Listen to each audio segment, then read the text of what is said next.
If you are expecting this book to scare you into quitting using various health issues, uses risks such as sexual dysfunction, including porn induced erectile dysfunction, unreliable arousal, slavery to women, brain hyperfertility, and blinding accusation that it's a filthy, disgusting habit and you are a stupid, spineless, weak-willed jellyfish.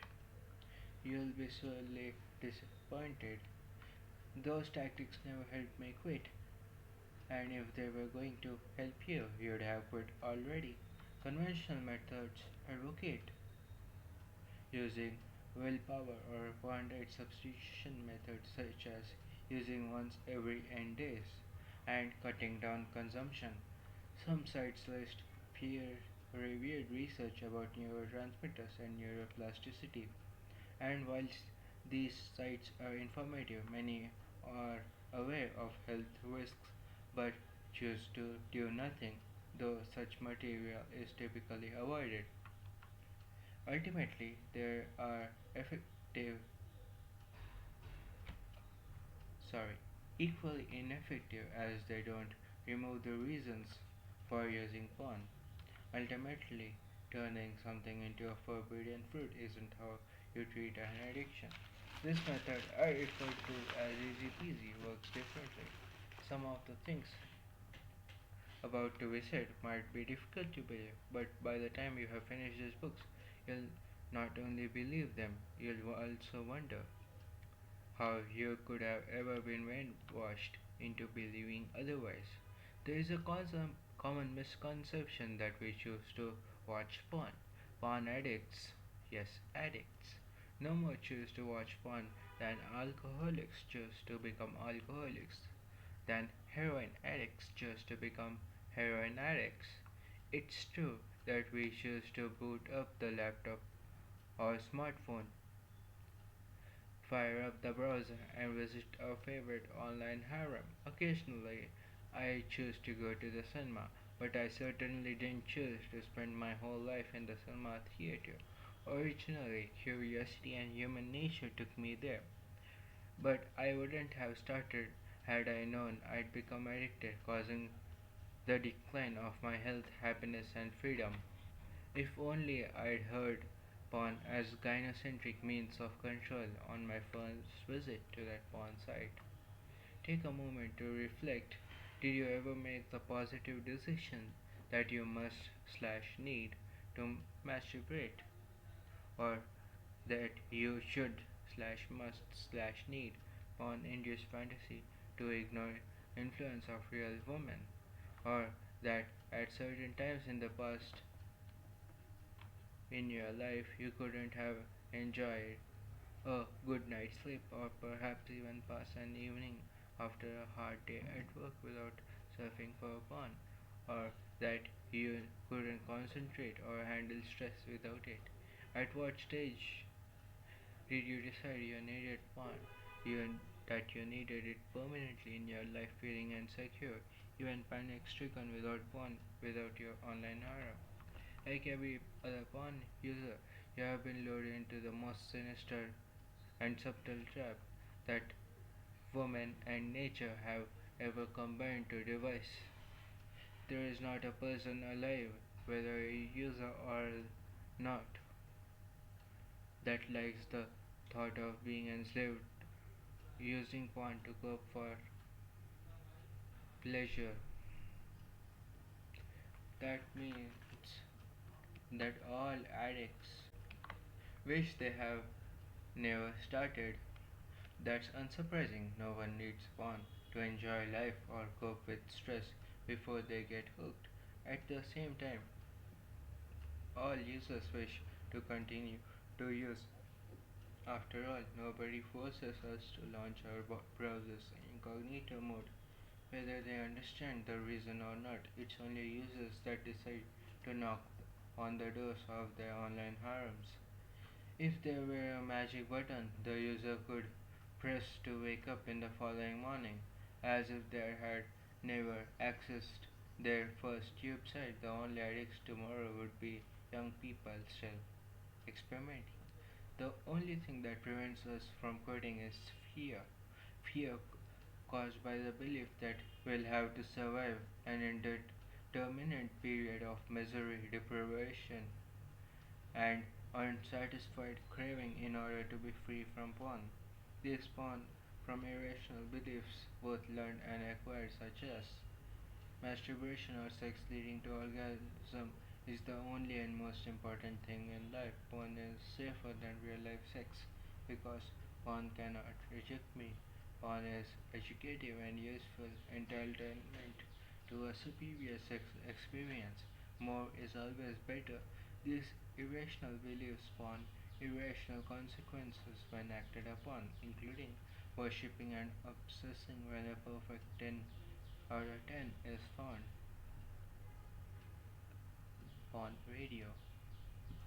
Perceiving yourself as a loser if you miss out on sex as if it's the most important thing in the human experience.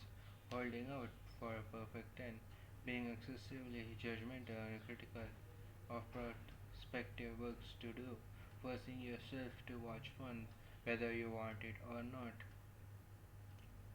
It's fear that a night all by yourself will be miserable, spent fighting uncontrollable impulses, fear that the night before exams will be a night from hell without fun, fear that we'll never be able to concentrate, handle stress, or be as confident without a little crutch, and that our personality and character will change. But most of all, fear that once an addict, always an addict, that will never feel completely free, spending the rest of our lives craving the occasional non-induced orgasm at odd times. If, as I did, you have already tried all the conventional ways to quit and have been through the misery and torture of the willpower method, you will not only be affected by that fear, you'll be convinced that you can never quit. If you are apprehensive, panic stricken, or feel that the time is not right for you to quit porn, let me assure you that your apprehension and panic isn't relieved by porn, it is caused by it. You didn't decide to fall into that porn trap, but like all traps, it's designed to ensure that you remain trapped. Ask yourself when you viewed those first porn pictures and videos, did you decide to come back to view them as long as you live? So when will you quit? Tomorrow? Next year? Stop kidding yourself. The trap is designed to hold you for life. What else do you think? All these other addicts don't quit it before it kills their lives. I refer to a magic button. EasyPeasy works just like that magic button.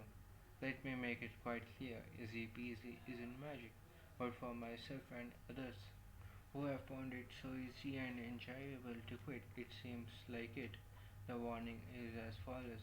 This is a chicken and egg situation. Every addict wants to quit, and every addict can find it easy and enjoyable to quit. It's only fear that prevents users from attempting to quit.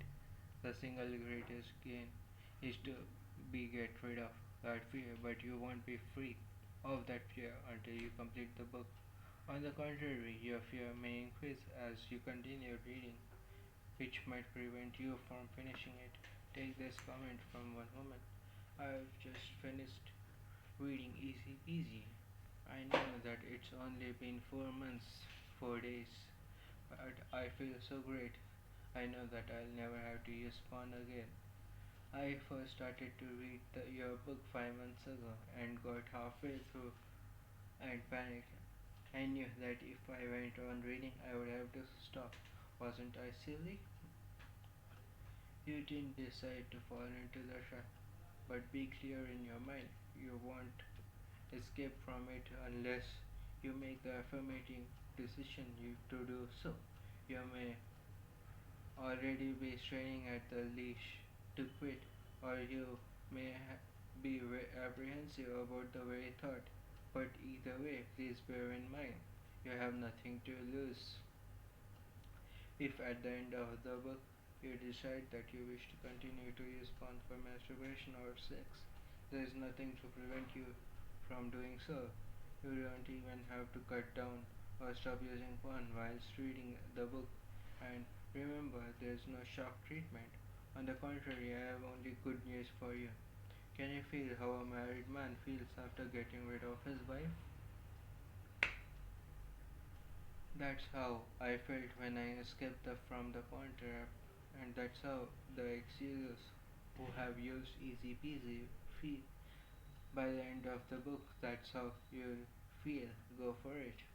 Finally, everyone can find it easy and enjoyable to quit porn, including you. All you have to do is read the rest of your book with an open mind. The more you understand, the easier it will be, even if you don't understand a word. Provided you follow instruction, you'll find it easy. Most importantly, you won't go through life moping for porn or feeling deprived, and by the end of the book, the only mystery will be why did you did it for so long. With easy peasy, there are only two reasons for failure: failure to carry out instructions. Some will find it annoying that the book is so dogmatic about certain recommendations, such as not trying to cut down or using substitutes. I certainly don't deny that there are many who have succeeded in stopping using such ruses, but they have succeeded in spite of and not because of them. Some people can make love standing on a hammock, but it isn't the easiest way. The numbers for opening this trap lock are in this book, but they need to be used in the correct order, going from one chapter to the next and not skipping chapter. Failure to understand. Don't take anything for granted. Question not only what you are told, but your own views and what society has told you about sex, internet porn, and addiction. For example, those who believe it's just a habit. Ask yourself why other habits, some of which are enjoyable, are easy to break, while a habit that feels awful, costs energy, time, and virality is so difficult to break. Those that believe that you enjoy porn, ask yourself why other things that are infinitely more enjoyable you can take or leave. Why do you have to have porn? Why does this panic set in when you know you don't have porn? Easy Peasy is about to give you the knowledge on how easy and enjoyable it is to quit porn. Like many others, one of my greatest triumphs in life has been escaping the porn trap. There is no need to feel depressed. On the contrary, you are about to achieve freedom that every user on the planet would love to achieve. Remember, do not skip chapters. Some terms before you begin: PMO, the cycle of porn, masturbation, and orgasm. Online harem, websites hosting high speed internet porn.